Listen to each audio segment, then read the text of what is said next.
आणि आता ठाकरेंच्या महिला आघाडीनं पुण्यात आंदोलन केलेले नीलम गोऱ्हेंच्या वक्तव्याविरोधातलं हे आंदोलन होतं। इतर महत्त्वाच्या घडामोडींचा आढावा सुपरफास्ट घेऊया।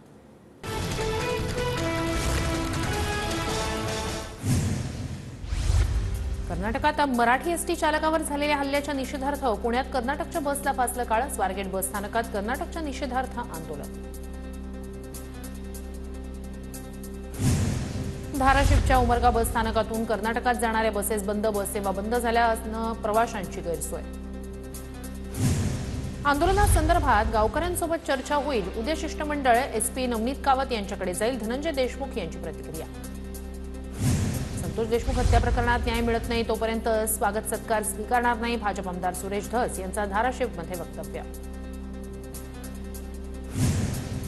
महादेव मुंडे हत्या प्रकरणात काल तिघांची चौकशी। पोलीस अधीक्षक नवनीत कावत यांनी पोलीस उपअधीक्षकांच्या मदतीसाठी आणखी एक विशेष पथक स्थापन केल्यानंतर आतापर्यंत जवळपास 60 जणांची चौकशी। सिंधुदुर्गात ठाकरे गट आणि भाजपमधील कार्यकर्त्यांचा शिंदेंच्या शिवसेनेत प्रवेश। आमदार निलेश राणे आणि दीपक केसरकर यांच्या नेतृत्वात पक्षप्रवेश। राज्याचं अर्थसंकल्पीय अधिवेशन 3 मार्च ते 26 मार्च पर्यंत असणार। फडणवीस सरकार आल्यानंतरचं हे पहिलं अर्थसंकल्पीय अधिवेशन। 8 मार्चला महिला दिनी महिलांच्या प्रश्नावर विशेष चर्चा होणार। यवतमाळच्या उमरखेड उपविभागातील महसूल अधिकाऱ्यांना मंत्री चंद्रशेखर बावनकुळे यांनी धारेवर धरलं। वाळू तस्करीवरून बावनकुळे यांनी अधिकाऱ्यांना खडेबोल सुनावले। राज्यातील ऊस उत्पादक शेतकऱ्यांना उच्च न्यायालयाकडून दिलासा मिळेल। राजू शेट्टींकडून विश्वास व्यक्त। एकरकमी एफआरपीचा कायदा पूर्ववत करण्यासाठी लवकरच सुनावणी। आमदार अभिजित पाटलांकडून तहसीलदारांची खरडपट्टी। तहसीलदार 4 दिवसाच्या मेडिकल रजेवर तर मुंबईत बदलीसाठी प्रयत्न सुरू असल्याची माहिती। श्रीरामपुरात सुजय विखे पाटील यांनी महिला सुरक्षेची जबाबदारी स्वीकारली। जोपर्यंत रात्री 12 वाजता एखादी मुलगी एकटी बाहेर फिरायला घाबरणार नाही तोपर्यंत श्रीरामपूर सोडणार नाही। विखेंची प्रतिक्रिया। गडचिरोलीत वाघ बिबट्याची शिकार करून कातडीसह अवयव विक्रीचा प्रयत्न। कातडीची विक्री करणाऱ्या टोळीला वन विभागाकडून अटक। अहिल्यानगरच्या श्रीरामपूरमध्ये अतिक्रमणग्रस्त व्यापाऱ्यांकडून श्रीरामपूर बंदची हाक। पुनर्वसन करण्याची मागणी।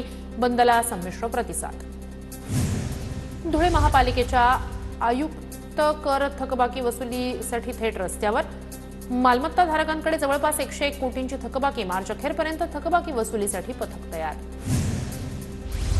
जळगावात संत गाडगे महाराजांच्या जयंतीनिमित्तानं भव्य मिरवणूक। गाडगे महाराजांची वेशभूषा परिधान करून स्वच्छतेसंदर्भात जनजागृती। चंद्रपूरच्या कोरपना तालुक्यातील मिरची युरोपात निर्यात होणार। कृषक स्वराज शेतकरी उत्पादक कंपनीचा पुढाकार। कोरपना तालुक्यात 820 हेक्टर क्षेत्रावर मिरचीची लागवड।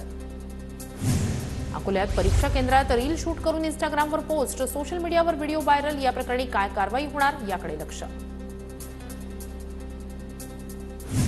रत्नागिरीत उच्च शिक्षण घेणाऱ्या तरुणीचा दादर रत्नागिरी पॅसेंजर ट्रेनमध्ये विनयभंग। पीडित तरुणी रत्नागिरीमधून खेडमध्ये कॉलेजचा फॉर्म भरण्यासाठी निघाली होती। आरोपी तरुणाला चिपळूणमध्ये ठोकल्या बेड्या। बुलढाण्याच्या बाळापूर तालुक्यातील एका व्यक्तीची जळगाव जामोदमध्ये फसवणूक। पोलिसांकडून 2 आरोपींना अटक। रत्नागिरीच्या खेडमध्ये विहिरीत पडलेल्या व्यक्तीला आणि श्वानाला अग्निशमन दलाच्या जवानांनी वाचवलं। 2 ते 3 तासांनी दोघांनाही अग्निशमन दलाच्या जवानांनी सुखरूप बाहेर काढलं।